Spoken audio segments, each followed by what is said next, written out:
નમસ્કાર દર્શક મિત્રો, હું દક્ષા પ્રજાપતિ એમડીપી ગુજરાતી ન્યૂઝ ચેનલમાં આપનું સ્વાગત છે. તો નિહાળો આજના મહત્વના સમાચાર.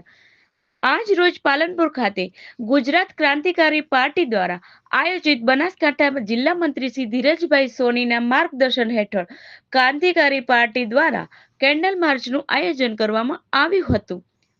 આ કેન્ડલ માર્ચ રેલી ગઠામણ ગેટથી બનાસગુડાઈ સુધી રાખવામાં આવી હતી. 10 નવેમ્બર દિલ્હી બ્લાસ્ટમાં મૃત્યુ પામેલા નિર્દોષ ભારતીયોને શ્રદ્ધાંજલિ પણ અર્પિત કરવામાં આવી હતી. એની સાથે સાથે 2 મિનિટ મૌન પણ પાળવામાં આવ્યું હતું. અહેવાલ દિલીપસિંહ સોલંકી. વધુ સમાચાર માટે નિહાળતા રહો એમડીપી ગુજરાતી ન્યૂઝ ચેનલ.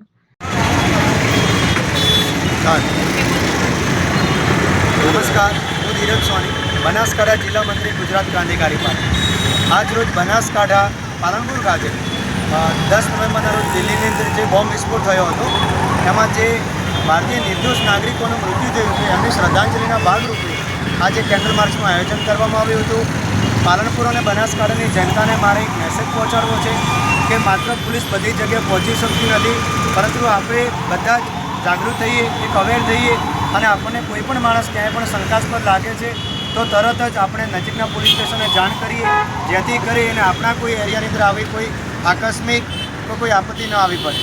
તથા સરકારશ્રીને હું એક સંદેશો પહોંચાડવા માગું છું કે દિલ્હીની અંદર જે મૃત્યુ પામેલા લોકો છે એમને પાછળ લાવી શકીએ એમ નથી, પરંતુ જે તત્વોએ જે બોમ્બ વિસ્ફોટ કર્યો છે કે એમને લાગતા વળગતા જે પણ માણસો હોય એમના વિરુદ્ધ કડકમાં કડક એક્શન લેવામાં આવે, કડકમાં કડક પગલાં લેવામાં આવે કે એ સાંભળી અને ભારતના કોઈપણ ખૂણે કોઈપણ ગામડે આવા કોઈપણ તત્વો આવું વિચારવાનું પ્રયોજન પણ ન કરે એવી સરકારશ્રીને મારી દરખાસ્ત છે.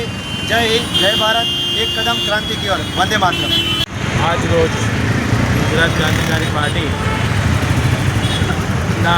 ઉપક્રમે જે દિલ્હીમાં વિસ્ફોટ ઊભો થયો છે અને એમાં જે નિર્દોષ લોકોનું મોત નીપજ્યું છે એ લોકોને અમે આજે શ્રદ્ધાંજલિ પાઠવવા માટેનું આયોજન કર્યું અને કડકમાં કડક તેના ઉપર પગલાં લેવામાં આવે એ પ્રમાણેનું સરકારને રજૂઆત કરવા માટેનું આ આયોજન કર્યું છે.